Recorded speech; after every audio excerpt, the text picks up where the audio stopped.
Assalamu alaikum masu kallo, barkanmu da wannan lokaci. Wannan ita ce Arewa News TV, inda muke kawo muku labarai na gaskiya cikin sauri da sahihanci. Ga manyan labaran yau. Labari na farko. Siyasa, Najeriya. A yau, gwamnatin Najeriya ta bayyana sabbin matakai domin inganta tattalin arziki da rage tsadan rayuwa.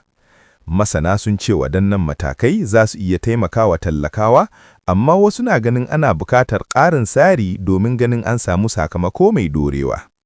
Labari na biyu. Tsaro. Rahotanni daga yankin Arewa sun nuna cewa jami'an tsaro na ci gaba da ƙoƙari wajen tabbatar da zaman lafiya. An samu nasarori a wasu yankuna inda aka cafke wasu da ake zargin da aikata laifuka. Labari na uku. Ilimi.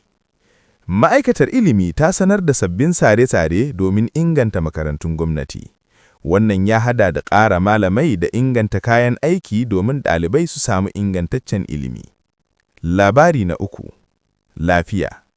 Masana lafiya sun gargadi al'umma da su kula da tsafta musamman a wannan lokaci domin kaucewa yaduwar cututtuka.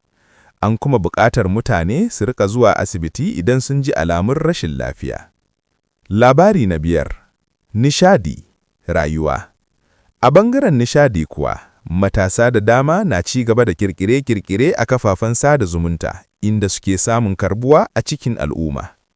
Waɗannan su ne manyan labaran yau daga Arewa News TV. Kada ku manta ku danna subscribe, ku yi like, ku kuma raba domin samun sabbin labarai kullum.